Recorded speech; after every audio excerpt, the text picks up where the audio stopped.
So I'll begin. Assalamu alaikum wa rahmatullah. It's great to have you both with us and anyone who's watching today. And we're on the 9th principle of Imam Razvi in today's Hawza. And the topic we're going to touch today is mysticism. So the principle itself is called Islam is Mysticism.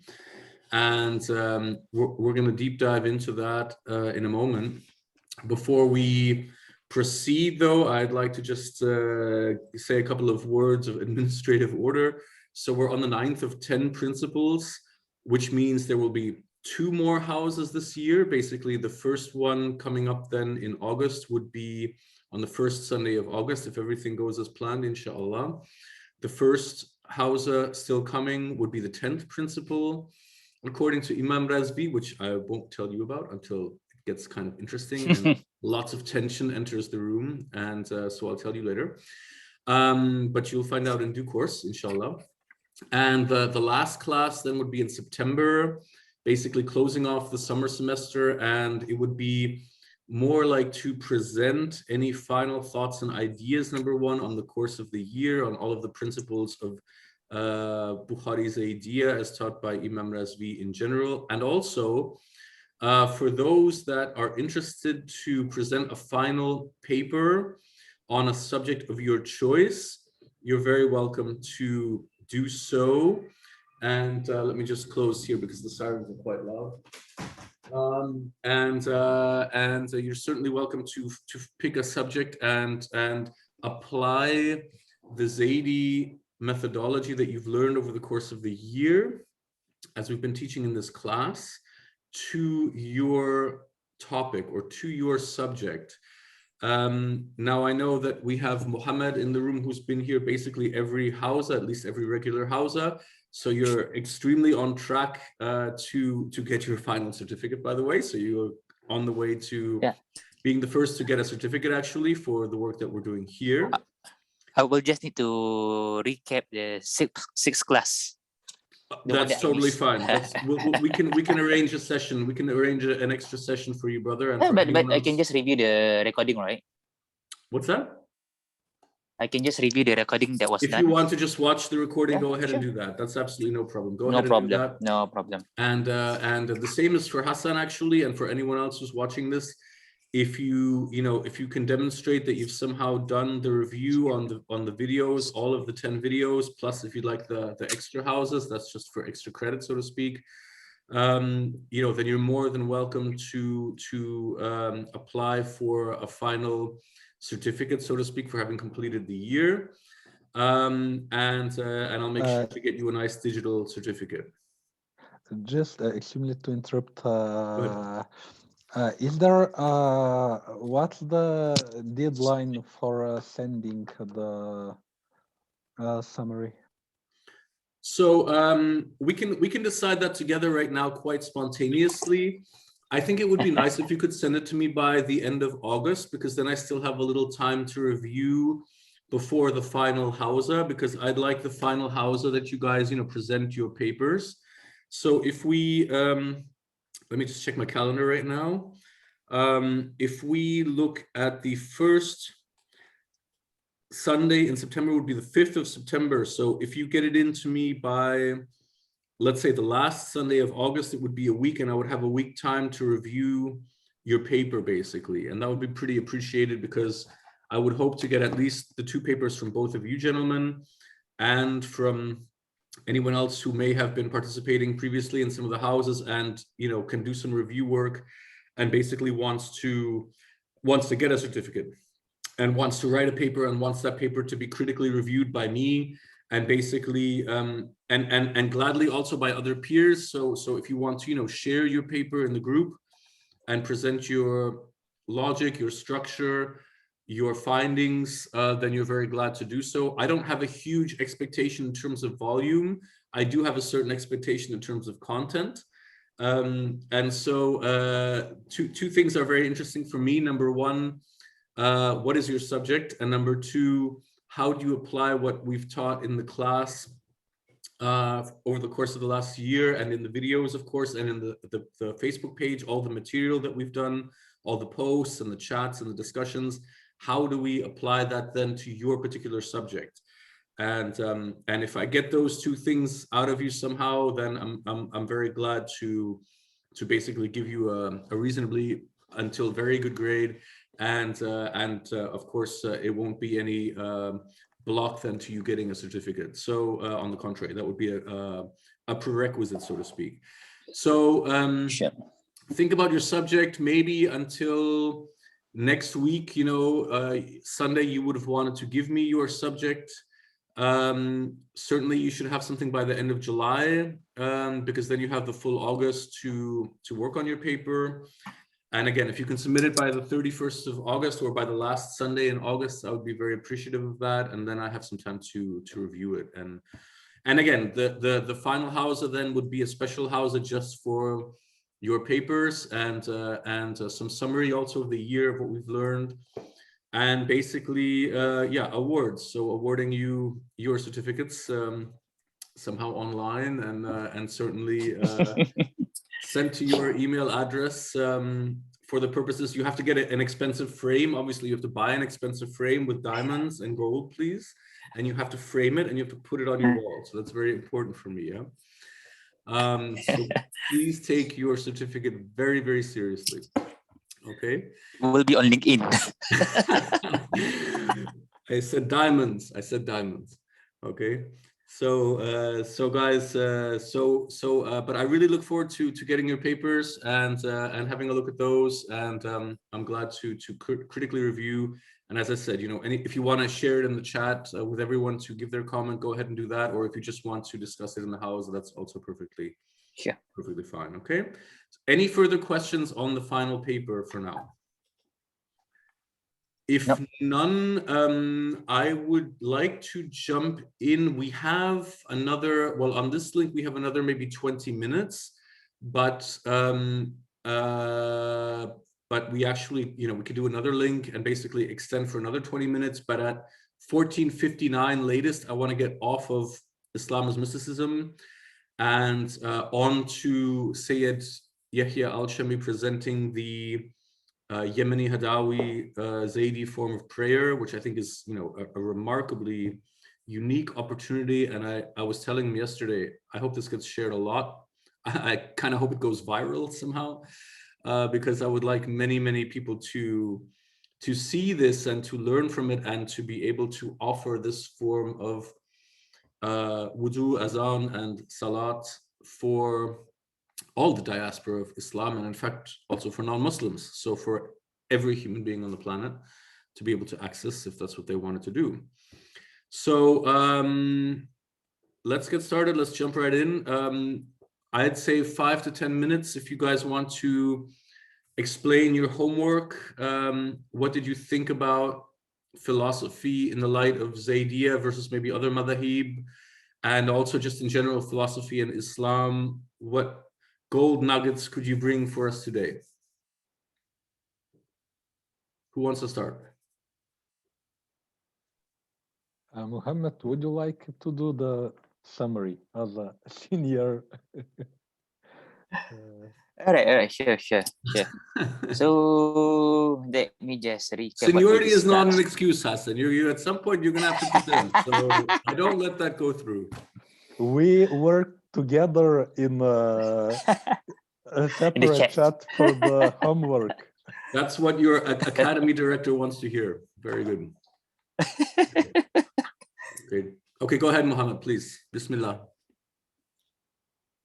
So let me just recap. I think quite a number of input from Hassan. Sure. So basically, I mean, we all understand that the common perception with regards to philosophy is always associated to Greek, right? Socrates, Plato, Aristotle, right?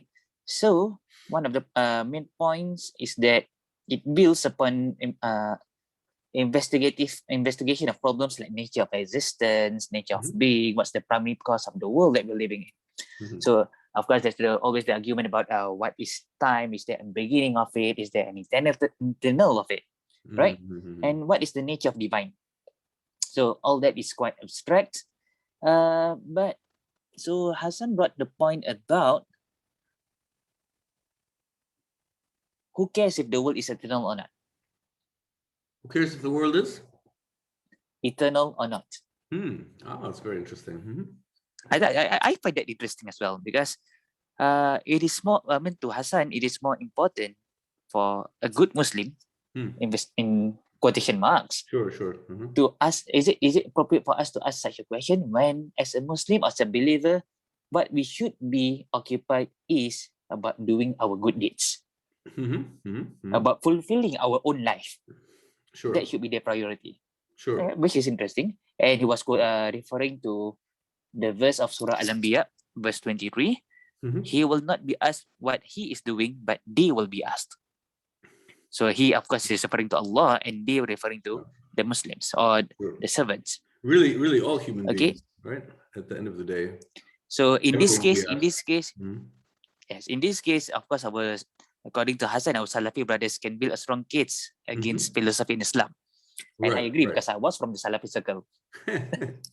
Right.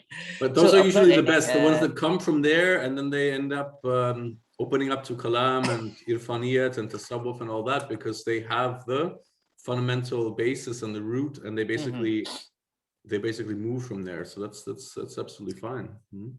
So yeah, on the one hand, we see the validity of that argument, but on the other hand, there are other Quranic verses, like the one cited by Brother Hassan, which is from Surah Ali Imran.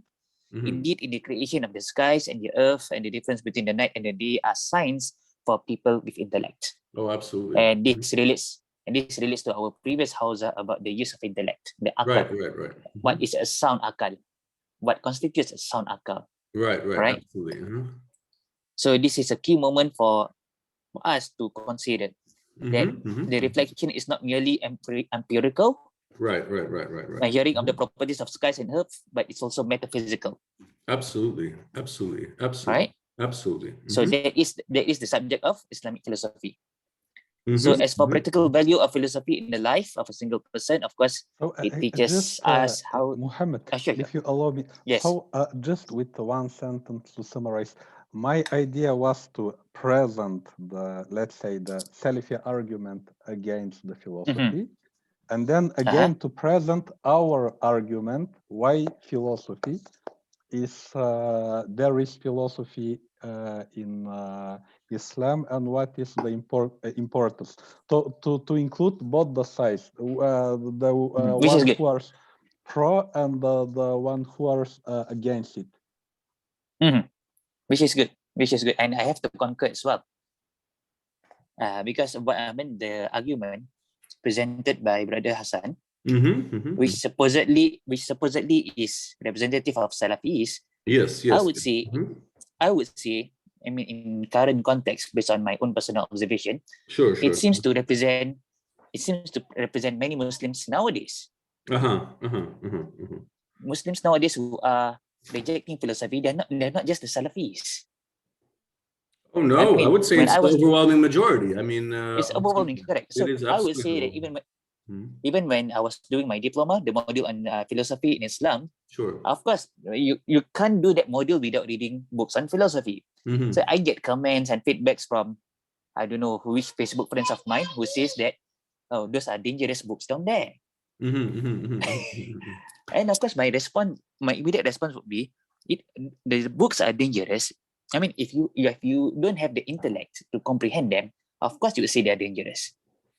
You know what the anti-Muslims say, the Quran is dangerous, right? Precisely. So any book is dangerous if you handle it improperly. So I always say that any material, whether it's a knife, to cut bread, or you can stick it in someone's throat. I mean, it really, any instrument, if you will, any even an idea. I mean, any tangible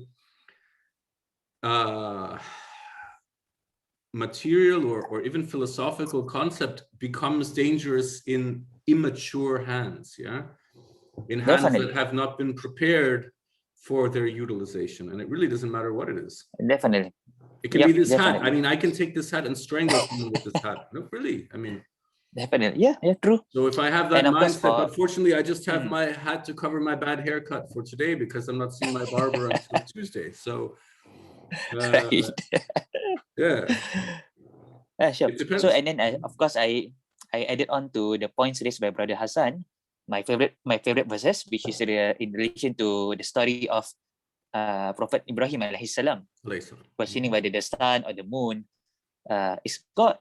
So that you can, I mean, in a way, you can say that that is the beginning of philosophy, even way before the Greek, right? So I was just discussing with my philosophy lecturer the other day that theoretically there is indeed the dalil for it, and come to think of it, one of the azkar that was taught by the Prophet sallallahu alaihi wasallam was asbahna ala firatil Islam. May we rise in the morning upon the fitrah of Islam. Wa ala kalimatil ikhlas, on sincere kalimat. Yes. Wa ala dini nabiyina Muhammad sallallahu alaihi wasallam. Yeah. Wa ala millati abina Ibrahim hanifa. Amen. So could it be that the Prophet, when he said ala millati abina Ibrahim, is referring to his philosophical journey, questions, absolutely, the use of the sound intellect? It could be. Sure. Because no, I mean, even the scholars, they were debating what is exactly meant by millat Ibrahim. Yes. And this could be one perspective of it. Sure. Yeah. And another point brought up by Brother Hassan was about, probably because Brother Hassan missed our previous E-HAWZA, he was mentioning about with the Mu'tazidis, if it's not mistaken, there is the concept for the first messenger and the second messenger in citation marks. Right. The first messenger of God is being our intellect. Right. The akal, which we covered in our previous E-HAWZA, that at the end of the day, the akal has a primary role in our understanding and interpretation of the religion. Yes, indeed. Yeah. It's impossible to think of Islam without intellect, really. Definitely. And imagine the implication of the contrary argument. Islam is stupid or what? Indeed. Right. So what are you saying if you're saying there's no intellect in Islam? What are you saying exactly? I mean, right? Indeed. So we have to make sure that we occupy this philosophical space with our own intention, right? We cannot leave this philosophical space to the I don't even want to say non-Muslims. I would say to those zulumat who are spreading darkness on this earth, because I don't, well, it's a question of what is kufr and what is not. But if I look at the definition of kufr in 257, al-Baqarah, and there's a quite clear, one of the things you can read, but of course everyone will interpret it in a different way, but you'll see that it's Allahu waliyul ladina amanu, and then it talks about spreading the light, and then it says he's the enemy of those that spread dhulumat, so quite clearly Islam is Iman, is ihsan, but it is never kufr. And if we define kufr as active spreading of darkness on this earth, then certainly one way to spread darkness is to occupy philosophical space as one's own, and indeed push light-filled philosophies such as Islam out of the range of philosophy. Basically strip them of their philosophical content, if you will. And certainly the Salafi movement has had support from outside since its inception. The British were very happy to cooperate with the Saudi Salafis to take down the Ottoman Empire. So there's absolutely historical precedent in supporting of extremist movements that lay claim to an Islam without any philosophical foundation, and we see the result. So I'll just leave it at that. Sure. So go ahead. So yeah, that just sums up everything up. Okay, very good. Yeah. Thank you very much. I would maybe just add, and I had it in I think it was the quotation in the syllabus of the last class, Islam is philosophy. where Allah subhanahu wa ta'ala asks actually questions in the Quran, many, many questions. So what is the purpose of Allah asking rhetorical questions, or even not necessarily rhetorical questions, simply questions in the Quran? Of course, to get people to think. And you know, you may presuppose a reply, but for someone who doesn't necessarily believe in Islam, the response can never be presupposed. And in fact, I would say also any Muslim with a certain strength of faith and confidence in their intellect should also take any question as non-presupposed and should be able to answer it in an open-minded way. There should be no predefined response to any question, including the question, does God exist? Including the question, is the Prophet Muhammad sallallahu alaihi wasallam the final messenger of Allah? These questions should not come with presupposed, prefabricated replies, because the prefabrication of reply is in the same capacity the prefabrication for the end of exploration. And I think we discussed it last time also in the E-HAWZA. Islam is absolutely an exploration. It is absolutely an adventure, a wild adventure into the realm of expansion of consciousness and an ever evolving state of humanity through which we all are subjected, both collectively and individually. And therefore, there is a constant evolution of thought on the surface, like the waves of an ocean are constantly cycling and somehow appear to be moving in some direction. But the ocean underneath is always deep and steady and full of its ever ongoing marine life. And in such a way, Islam, you know, certainly demands from its captains on the sea to navigate their ships properly, depending on the waves of the day and the storms and sunshine that may come along the way, and the stars that are in the sky. But certainly the ship will always rest on the basis of the ocean. And this is how I would describe perhaps the philosophical journey in Islam. And I give that to you as a last thought to think about before we jump into Islam is mysticism. Or do you have any more final comments you'd like to share on your homework so far? Okay, if nothing, then I'd like to start Islam as mysticism. Thank you very much for your very worked out homework, by the way. I highly appreciate it. So applause, applause. Yeah, for Islam as mysticism, I just want to say I spent the last week in Turkey actually doing ziyarat to many different mosques and tombs of holy Sufi saints, mainly from the Hanafi tradition, of course, actually exclusively from the Hanafi tradition in this case. Naqshbandi, Mevlevi. I was at the Suleymaniye Mosque where Sultan Suleiman and his wife Hürrem Sultan are buried. I was in a tomb filled with different sultans of the Ottoman Empire and their families across from the Yeni Jami, which is right on the Bosporus, for those of you who know Turkey a little bit, or Istanbul a little bit.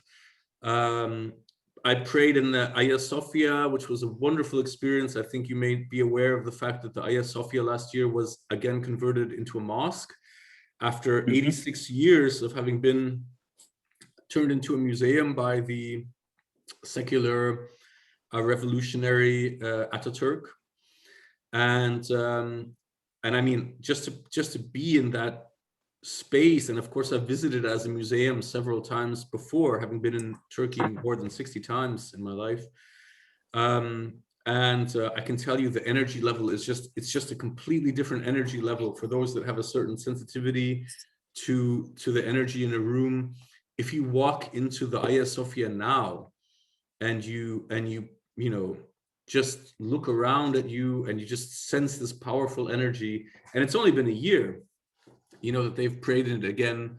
And of course, outside the Hagia Sophia, everyone was lined up. You know, you have the men on one side, you have the women diagonally behind. And just an absolutely fascinating experience.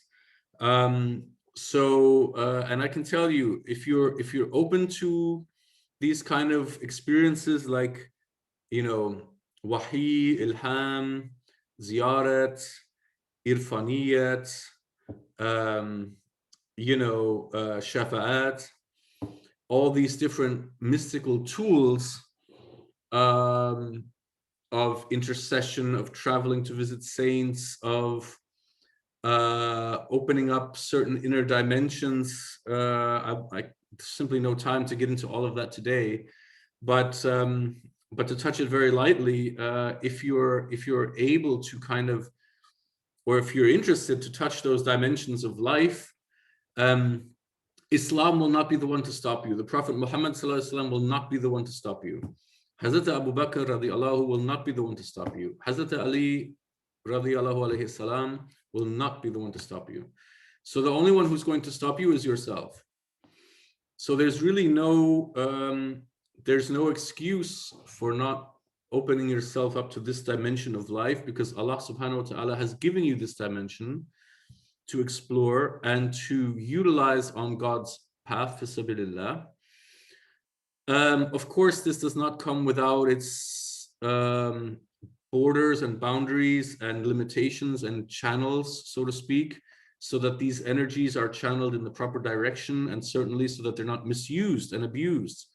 And certainly there is fortunately it's only a minor history, but there is a history of abuse also in Tasawwuf, in Sufism, also in Irfaniyat, as we can see in the political development of certain countries that are claiming Irfaniyat in their state theology. I won't mention any names, but I think it's clear for everyone.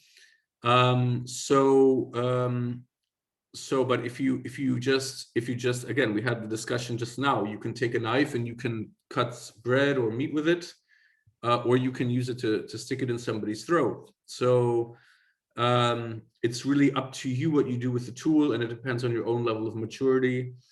But all of these channels are open to the believer fundamentally, and this is a blessing from Allah subhanahu wa ta'ala. This is a huge barakat. And in fact, many verses in the Quran are referring to this. Allahu nuru samawati wal ard. If I say, Inna anzalnahu fi laylatil qadr wa ma adraka ma laylatul qadr khayrun min alf shahr tanazzalu al malaikatu arruhu fa bi rabbihim min kulli amr salam hiya hatta matla'i al fajr. Sadaqallahu al azim. If we just look at these kind of verses, clearly there is mysticism, there is irfaniyat, there is a discussion of energy forms that are beyond the perception of the five senses of the human being. What do we refer to as mysticism in the first stage is the awareness and perception and interaction with energies in the human consciousness that are not immediately perceivable by the five basic animalistic senses. Okay, well, if I can't see it, it doesn't exist, right? This must be some kind of Salafi thought, maybe. But if that's the case, what about the angels? What about the jinn? What about Allah subhanahu wa ta'ala himself? There's not been a fundamentally profound explanation of that on the Salafi side, at least I have not found it, or on the anti-mystical side. They cannot answer those questions. They don't even want to answer those questions. They just don't touch them usually. And when they do, they're usually haphazardly answered in an unprofessional manner. So the real answer is, I don't know. If I can't perceive it, I don't know.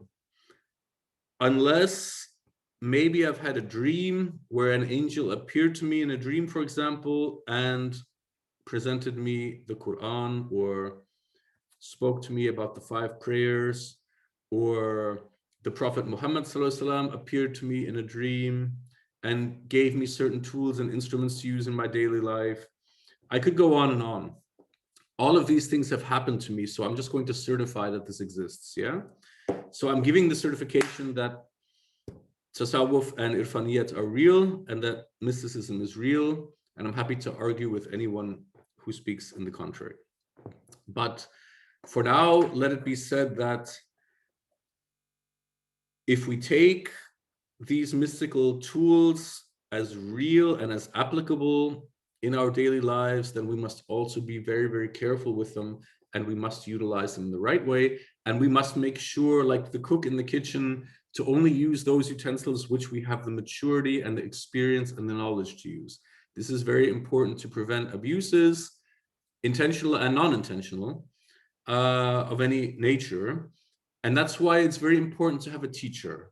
If you can find a teacher in Sufism or in Irfaniyat, whichever you like to call it, the Sunnis like to say Tasawwuf, the Shia like to say Irfaniyat, it's okay, both are fine. Both are, in fact, fundamentally two paths leading to the same outcome, in my view. There are some technical differences, but there are two mystical paths leading to the same basic higher level of energy, of consciousness, of awareness of Allah. So we'll leave it at that. But the path is marked, and it starts with Shariat. So it starts fundamentally, praying your prayers 5 times a day at the right time, paying your zakat if you're over a certain nasib, fasting your Ramadan, making up for any days that you've missed, going to Hajj if you're able to afford it in your lifetime as early as you can do it. And of course, every day, every morning when you wake up, Ashhadu an la ilaha illallah wahdahu la sharika la Muhammad Rasulullah sallallahu alayhi wa sallam wa ala alihi salam.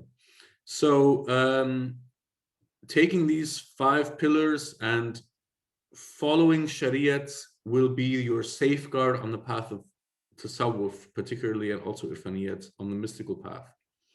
Because you may come in contact with energy forms that are very difficult to interact with if you're not prepared by taking care of your karma in this way. Okay, so essentially, it's important to be very cautious on this path. But if you find a teacher in a real tradition of Sufism, I have several teachers. I've been blessed with several teachers belonging to very clear turuk. Turuk comes from the word tariqa. It's the plural. Sharia, tariqa, haqiqa, ma'rifa. Law, school, truth, and wisdom are the basic definitions. And if you follow this path, law, school, truth, and wisdom, step by step, over a long period of time, you may attain to higher levels of consciousness. But again, it's important not to rush this process and to go step by step. And I hope, like this, I've given a very general outline of what mysticism in Islam is and can be, and how it's derived in the Quran. And yeah, we have a couple of minutes here on this link. I have a wonderful poem from Maulana Rumi, whose dervishes I just saw in Istanbul. So if you don't mind, I would just read it to you. It's in a wonderful translation from Javid Mojaddedi.